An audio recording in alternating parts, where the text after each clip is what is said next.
رسول اللہ صلی اللہ علیہ وسلم نے فرمایا جمعہ کے دن اور جمعے کی رات کو کثرت سے مجھ پر درود پڑا کرو، بس جو آدمی مجھ پر ایک دفعہ درود بھیجے گا اللہ اس پر 10 رحمتیں نازل کرے گا۔ اللہم صلی علی محمد۔ رسول اللہ صلی اللہ علیہ وسلم نے فرمایا تمہارے افضل دنوں میں سے جمعے کا دن ہے، اسی دن آدم علیہ السلام پیدا کیے گئے، اسی دن ان کی روح قبض کی گئی، اسی دن سور پھونکا جائے گا، اور اس دن سب لوگ بے ہوش ہوں گے، اس لیے اس دن مجھ پر کثرت سے درود بھیجا کرو کیونکہ تمہارا درود مجھ پر پیش کیا جاتا ہے۔ کہتے ہیں لوگوں نے پوچھا یا رسول اللہ ہمارا درود آپ پر کس طرح پیش کیا جائے گا جبکہ آپ کا جسم بوسیدہ ہو چکا ہوگا؟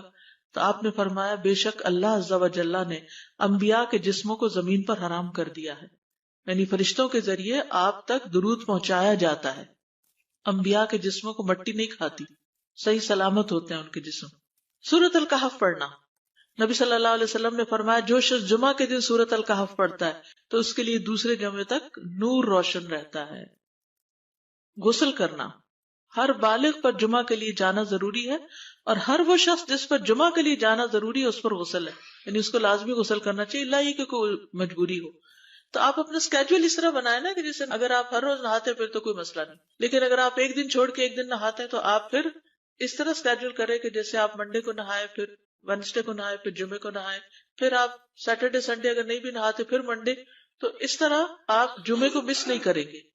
یہ نہیں کہ جمعرات کو نہا کے جمعہ کو چھوڑ دیا یا جمعہ چھوڑ کے ہفتے کو نہائے، ایسا نہیں کرنا چاہیے۔ علماء نے غسل کے حکم کے بارے میں اختلاف کیا، بعض تو کہتے ہیں یہ واجب ہے، یعنی فرض کے درجے میں ہے، اور جمہور علماء یہ کہتے ہیں کہ مستحب ہے، پسندیدہ ہے، افضل عمل ہے۔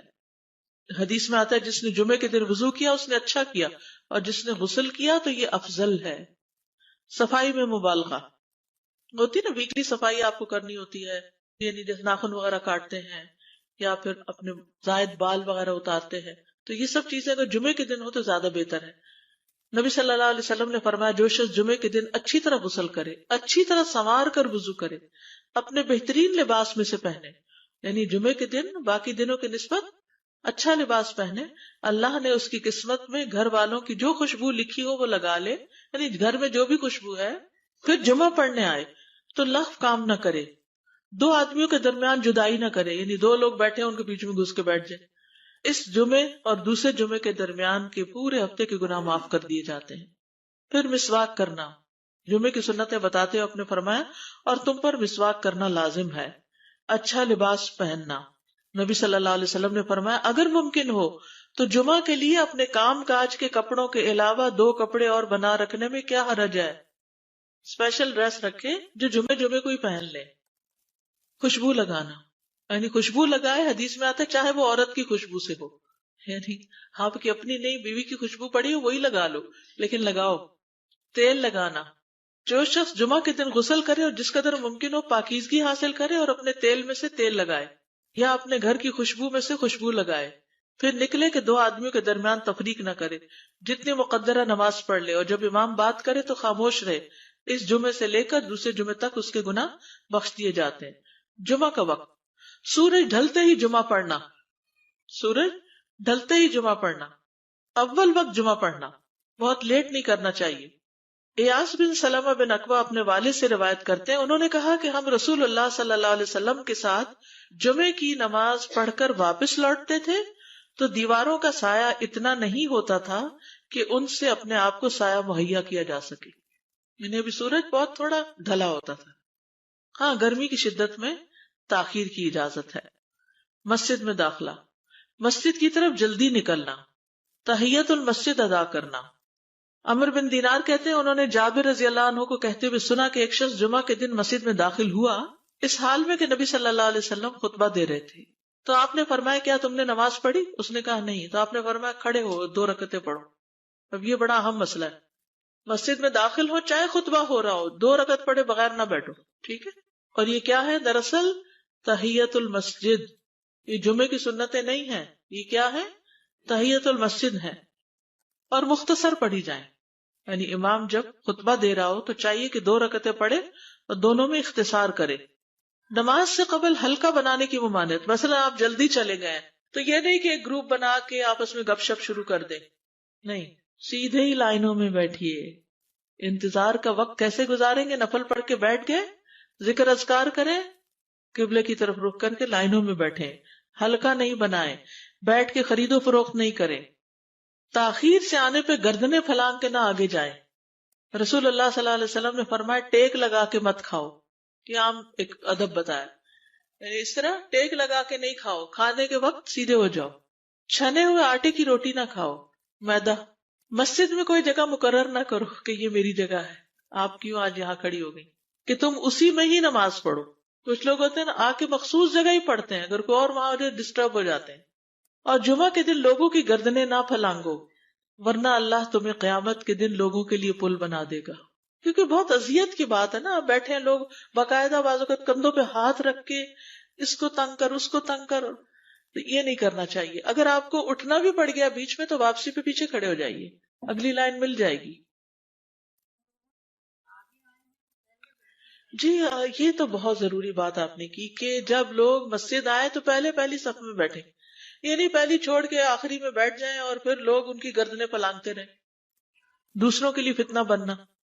جابر بن عبداللہ رضی اللہ عنہ سے روایت ہے کہ جمعے کے دن رسول اللہ صلی اللہ علیہ وسلم خطبہ ارشاد فرما رہے تھے کہ ایک آدمی مسجد میں داخل ہوا، وہ قریب آ کر بیٹھنے کے لیے لوگوں کے اوپر سے گزرنے لگا۔ رسول اللہ صلی اللہ علیہ وسلم نے فرمایا بیٹھ جاؤ، تحقیق تم نے لوگوں کو تکلیف پہنچائی اور دیر سے آئے۔ یہ عربی کے الفاظ بڑے خوبصورت ہیں، اجلس فقد آذیت و آنیت، کتنی جامع زبان ہے یہ۔ اجلس فقط آذیت، تو نے اذیت دی، و آنیت، اور دیر سے آئے۔ ہاں تو اس سے منع کیا گیا۔ کسی کو اس کی جگہ سے نہ اٹھانا۔ جابر رضی اللہ عنہ نبی صلی اللہ علیہ وسلم سے روایت کرتے ہیں، آپ نے فرمایا تم میں سے کوئی شخص جمعہ کے دن اپنے بھائی کو کھڑا نہ کرے کہ پھر دوسری طرف سے آ کر اس کی جگہ پہ خود بیٹھ جائے، بلکہ جو آئے وہ کہے جگہ کشادہ کرو، ہمارے لیے بھی جگہ بناؤ، یہ کہے۔ خطبہ جمعہ اور اس کے آداب۔ خطبہ جمعہ کی اہمیت، جب اذان ہو جائے تو کیا کرے انسان؟ مسجد کی طرف دوڑ پڑے۔ تو مسجد میں جماعت تو نہیں ہو رہی ہوگی، پہلے کیا ہو رہا ہوگا؟ خطبہ ہو رہا ہوگا۔ امام کا خطبے سے پہلے سلام کرنا۔ نبی صلی اللہ علیہ وسلم جب ممبر پر چڑھتے تو حاضرین کو السلام علیکم کہتے۔ امام کا کھڑے ہو کر خطبہ دینا۔ رسول اللہ صلی اللہ علیہ وسلم کھڑے ہو کر خطبہ دیتے، پھر بیٹھ جاتے، پھر کھڑے ہوتے اور کھڑے ہو کر خطبہ دیتے، یعنی بیچ میں تھوڑا سا بیٹھ بھی جاتے تھے۔ جس نے تمہیں یہ خبر دی کہ آپ بیٹھ کر خطبہ دیتے تھے تو تحقیق اس نے جھوٹ بولا۔ بس یقیناً اللہ کی قسم میں نے آپ کے ساتھ 2000 سے زائد نمازیں پڑھی ہیں، یعنی جن میں بہت سے جمعے بھی آئے ہیں، تو ایسا کچھ نہیں۔ امام کو 2 خطبے دینا، یعنی کھڑے تھے پہلے، پھر ذرا بیٹھ گئے، پھر دوسری دفعہ اٹھے، تو یہ 2 خطبے ہو گئے۔ مختصر خطبہ دینا۔ آپ کے خطبات چند کلمات ہوا کرتے تھے، بہت لمبی تقریریں نہیں۔ آپ کا خطبہ درمیانہ ہوتا تھا۔ نبی صلی اللہ علیہ وسلم نے فرمایا آدمی کا نماز کو لمبا کرنا اور خطبے کو مختصر کرنا اس کی سمجھداری کی علامت ہے۔ بس نماز لمبی کرو اور خطبہ مختصر کرو، کیونکہ بعض بیان جادو جیسا اثر رکھتے ہیں، یعنی تھوڑے بھی بات کرو گے تو دل میں چلی جائے گی۔ نماز پہ زیادہ توجہ۔ نبی صلی اللہ علیہ وسلم کا خطبے میں سورۃ قاف پڑھنا۔ حارثہ بن نعمان کی بیٹی سے روایت ہے، کہتی ہے کہ میں نے سورۃ قاف رسول اللہ صلی اللہ علیہ وسلم سے سن کر حفظ کر لی۔ آپ ہر جمعے کو خطبے میں پڑھا کرتے تھے۔ سامعین کا امام کی طرف رخ کرنا، یعنی جمعے کے دن یہ نہیں کہ آپ کرسی لگا کے کسی اور طرف منہ کر کے بیٹھ جائیں اور جب جماعت ہو تو پھر صف میں کھڑے، نہیں، آپ صف میں بیٹھے ہو، کس طرف منہ ہو؟ قبلہ رخ ہو، تو امام سامنے ہی ہوگا نا قبلے کی طرف۔ ایک صحابی کہتے کہ جب آپ ممبر پہ چڑھتے تو ہم اپنے چہروں کے ساتھ آپ کی طرف متوجہ ہوتے، ادھر ادھر نہیں دیکھتے تھے خطبے کے دوران۔ امام کے قریب بیٹھنا۔ اللہ کے نبی صلی اللہ علیہ وسلم نے فرمایا ذکر میں حاضر ہوا کرو، یعنی خطبہ میں، اور امام کے قریب بیٹھا کرو، بے شک آدمی دور ہوتا رہتا ہے حتیٰ کہ وہ جنت میں بھی پیچھے ہی ہوگا اگرچہ وہ اس میں داخل بھی ہو جائے۔ تاخیر کی اتنی مذمت ہے۔ خاموشی سے خطبہ سننا، یعنی بات نہیں کرنی چاہیے، کوئی اہم بات بھی نہیں پوچھنی چاہیے۔ ابن مسعود سے روایت ہے کہ انہوں نے ابی ابن کعب سے قرآن کی کسی آیت کے بارے میں سوال کیا جبکہ اللہ کے نبی خطبہ دے رہے تھے، تو انہوں نے اعراض کیا اور کوئی جواب نہ دیا۔ پھر جب آپ نے نماز پڑھائی تو ابی کہنے لگے تمہارا جمعہ ہی نہیں ہوا۔ تو ابن مسعود نے رسول اللہ صلی اللہ علیہ وسلم سے پوچھا تو آپ نے فرمایا ابی نے سچ کہا، کوئی بات کرنے کی اجازت نہیں، یہ کہنے کی بھی کہ چپ ہو جاؤ یہ بھی اجازت نہیں۔ عبداللہ بن مسعود کہتے کہ جب امام جمعہ کے لیے آ گیا پھر تمہارا اپنے ساتھی سے یہ کہنا کہ خاموش رہو لغویت کے لیے کافی ہے، یہ بھی لغو بات ہے۔ کوئی لغو حرکت نہ کرنا، کنکریوں سے نہ کھیلنا، فون سے نہیں کھیلنا، میسجز چیک نہیں کرنا، انگلیوں میں انگلیاں ڈال کے پٹاخے نہیں بجانا، گوٹ مار کے نہیں بیٹھنا. گوٹ مار کے کیسے بیٹھتے ہیں؟ گھٹنے اوپر کر کے اور یوں ایسے گھٹنوں کے گرد ہاتھ ڈال کے. کئی دفعہ ایسے نظر آتا ہے کہ خطبے میں لوگ اس طرح بیٹھے ہوتے ہیں کیونکہ پتہ نہیں ہے. یعنی آپ چوکڑی مار سکتے ہیں. آپ سب سے افضل پوزیشن تو یہ ہے کہ جیسے نماز کے اتحیات میں ہم بیٹھتے ہیں، لیکن کچھ لوگ اس طرح بیٹھ نہیں سکتے، چلے کرسی میں بیٹھ جائیں. اگر کرسی نہیں ہے، نیچے بیٹھے ہیں تو چوکڑی مار کے بیٹھ جائیں، مگر ٹانگیں اس طرح پیٹ کے ساتھ لگا کے گھٹنوں پہ ہاتھ کو بل دے کے اس طرح نہیں بیٹھے. اگر مجبوری ہے تو وہ اور بات ہے، لیکن یہ کہ بلا وجہ نہیں کرنا چاہیے کیونکہ ادب کے خلاف ہے. اونگ آنے پر جگہ بدلنا. نبی صلی اللہ علیہ وسلم نے فرمایا اگر جمعہ کے دن کسی کو مسجد میں اونگ آنے لگے تو اپنی اس جگہ کو دوسری جگہ سے بدل لے. کہ بعض اوقات ایسا ہوتا ہے نا، خطبے کے وقت بڑی سکینت ہوتی ہے اور آخری خطبہ تو آپ نیند میں ہی سنتے ہیں. نماز جمعہ کی رکعت 2 رکعت ہے فرض بس. جمعہ کی نماز 2 رکعتیں ہیں اور ان دونوں میں قرات ہوتی ہے.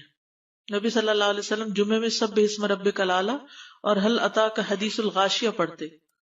کبھی جمعہ اور عید کٹھے ہو جاتے تب بھی دونوں نمازوں میں یہی صورت پڑھتے تھے. ٹھیک ہے. اسی طرح صبح کی نماز میں جمعے کے دن الف لام میم التنزیل اور حل اتی علی الانسان کی قرات کرتے اور نماز جمعہ میں سورۃ الجمعہ اور منافقین کی تلاوت کرتے. یعنی یہ بھی ملتا ہے. فرض کے بعد 2 رکعت پڑھنا. عبداللہ بن عمر سے روایت ہے انہوں نے رسول اللہ صلی اللہ علیہ وسلم کی نفل نماز کو بیان کیا اور کہا کہ آپ جمعے کے بعد کوئی نفل نماز نہیں پڑھتے تھے حتیٰ کہ واپس تشریف لے جاتے، پھر اپنے گھر میں 2 رکعت پڑھتے تھے. اب جو لوگ گھر نہیں جاتے تو پھر وہیں پر وہ پڑھ لیتے ہیں، ورنہ آپ صلی اللہ علیہ وسلم اپنی سنتیں وغیرہ گھر میں پڑھتے تھے. اور اسی طرح 4 بھی پڑھی جا سکتی، 2 بھی ہیں 4 بھی ہیں. آپ صلی اللہ علیہ وسلم نے فرمایا جب تم میں سے کوئی جمعہ پڑھ چکے تو اس کے بعد 4 رکعتیں پڑھے. یہ آپ کا حکم ہے. تو جب آپ کا 2 چیزیں ہوتی ہیں سمجھنے کے لیے، ایک آپ کا فعل ہوتا ہے اور ایک آپ کا حکم ہوتا ہے. تو ہمارے لیے کیا ہے؟ جو آپ کا حکم ہو. جمعے کے بعد کوئی اور نماز پڑھنے سے پہلے گفتگو کرنا، یعنی سنت پڑھنے سے پہلے گفتگو کرنا. اسما بن مالک سے مرفوعاً روایت ہے کہ جب تم میں سے کوئی آدمی جمعہ کی نماز پڑھے تو اس کے بعد اس وقت تک کوئی نماز ادا نہ کرے جب تک کسی سے کلام نہ کرے یا اس جگہ سے نکل نہ جائے. پہلے منع تھا، اب کوئی نہ کوئی بات کر لینی چاہیے. نہیں سمجھ آئی؟ یعنی جمعہ پڑھ لیا آپ نے اور پھر کسی سے آپ سلام دعا کر لیں، اس کے بعد سنت پڑھیں یا نفل جو بھی. ٹھیک ہے. اور گھر جانا ہے تو گھر جا کے پڑھیں، اور اگر گھر نہیں جانا، کام پہ جانا ہے تو ادھر ہی پڑھ کے چلے جائیں.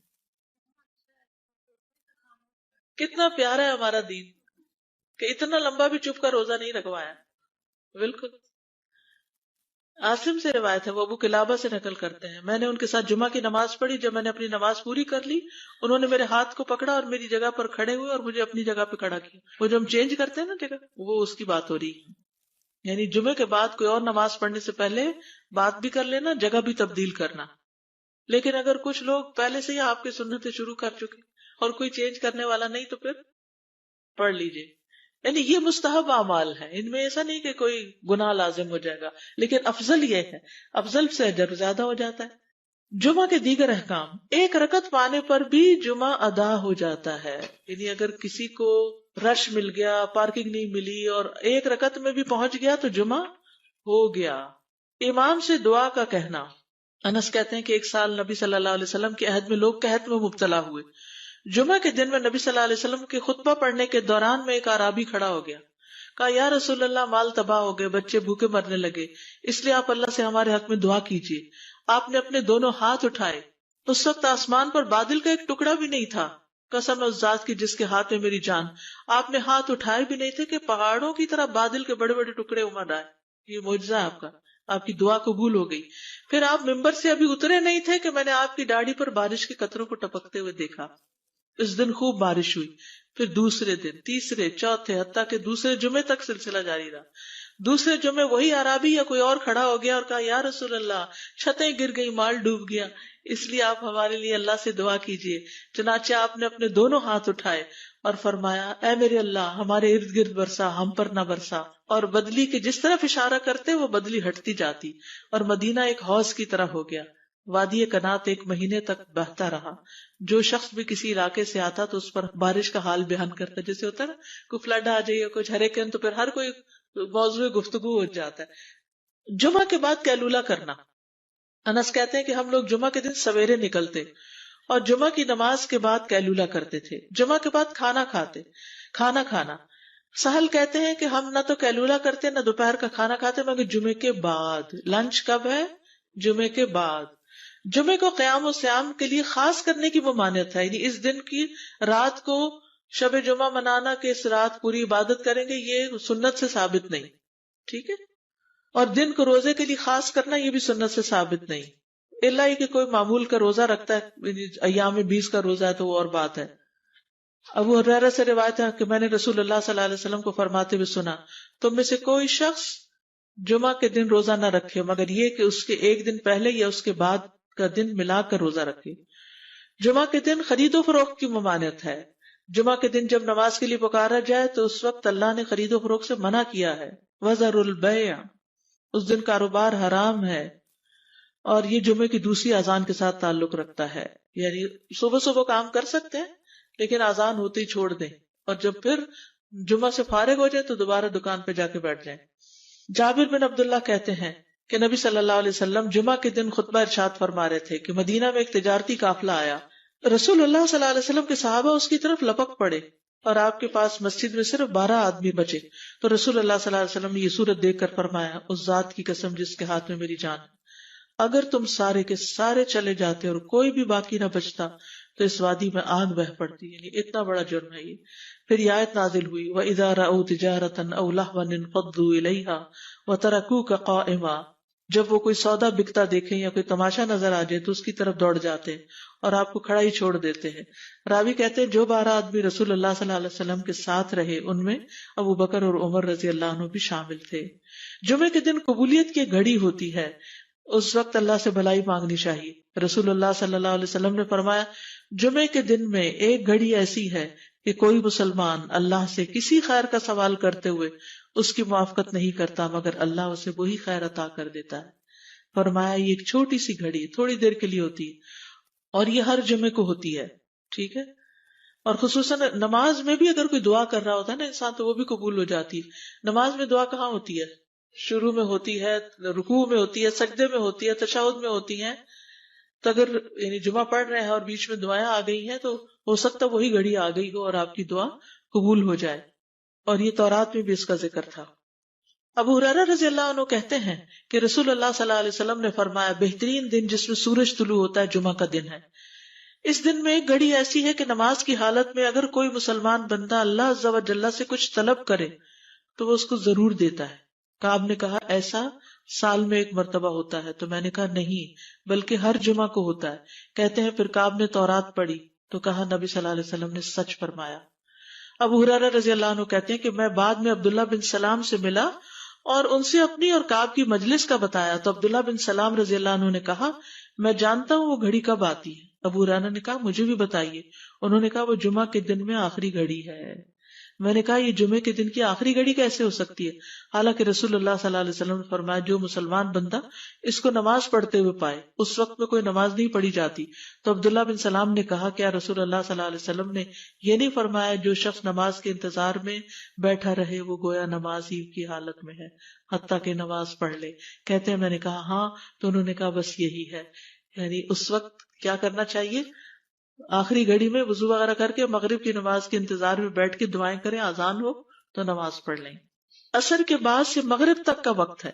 انس بن مالک سے روایت ہے کہ نبی صلی اللہ علیہ وسلم نے فرمایا جمعہ کے دن اس گھڑی کو جس میں دعا کی قبولیت کی امید کی جاتی ہے عصر سے لے کر سورج ڈوبنے تک کے درمیان تلاش کرو اور دن کی آخری گھڑی ہے.